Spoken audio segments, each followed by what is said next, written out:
Okay, the very first thing that we talked about, and Sean, you already knew it, but it was really good, and that's to be able to find all the notes on the E string and all the notes on the A string. So for instance, if I said play the B flat major scale, I could find B flat, I know that's A, and that's B, so that's B flat, and I plug in that shape of the major scale that you already knew.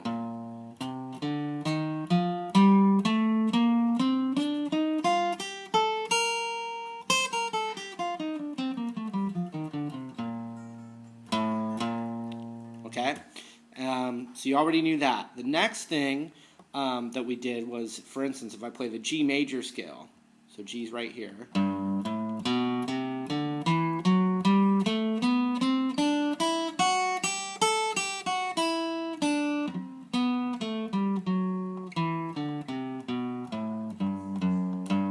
What we just did was we played the G major scale, but the next position up of it. So the same exact notes, but in this zone of the guitar. Okay? So this is what you need to kind of start to memorize, the second shape of it. And here it is. The root's still here, G, but we're going to go up to here now. So where our pinky was, now we're going to put our first finger so we can go play those same group of notes. Same group of notes. It's going to be on the internet now. So same group of notes, but right here. And here's the shape. So you can always access this. Here, let me just play it.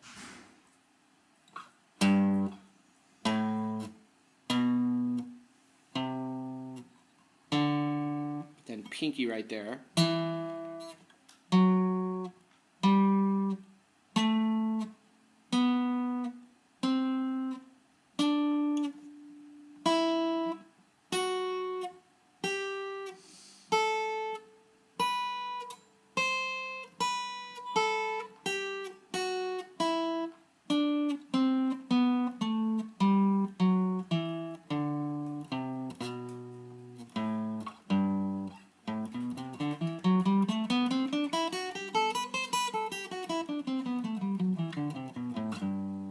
And that's going to come in really handy for it's got a lot of other functions. I can use it for all kinds of other stuff, but right now we don't need to know that. So the other thing to work on quite extensively is the minor pentatonic scale.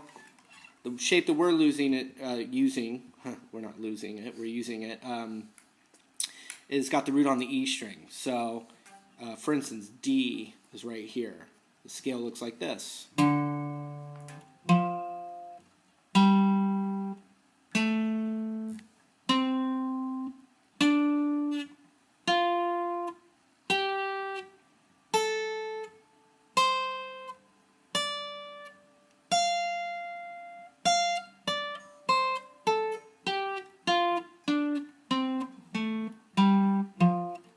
Pretty much the building block for all like rock guitar solos and a lot of riffs too. On the G string you can bend it right here.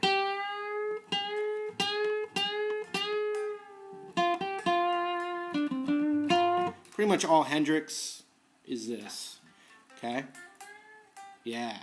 Another thing to start doing with your right hand is if you look at my right hand when I do it.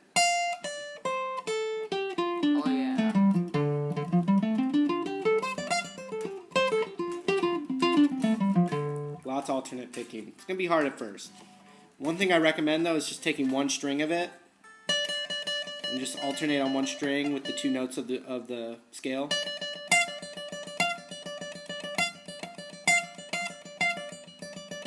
In different combinations. And then try it with two strings.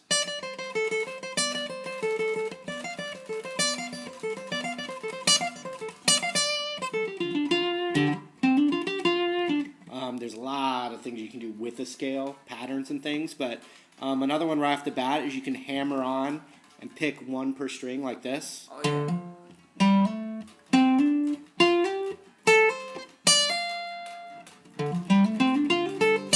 Like that, and then on the way back down, descending, pull off each string. Just as one possibility. Like that. You want to be able to alternate your picking, pull off, and hammer on.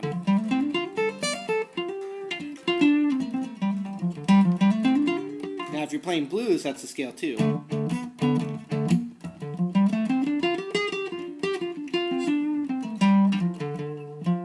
Like that kind of thing. So that's called the minor pentatonic scale, and we've only learned one shape of it. It's got the root on the E string. So if I wanted to play the A minor pentatonic scale, it's going to be right there.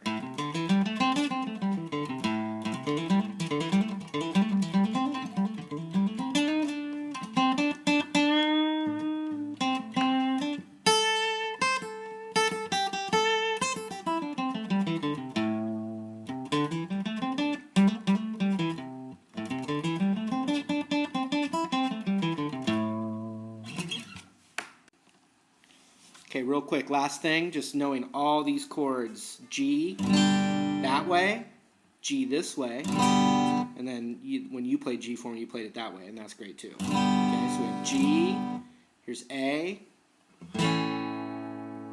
Don't worry about B, but B7 is this one. Okay. C, D,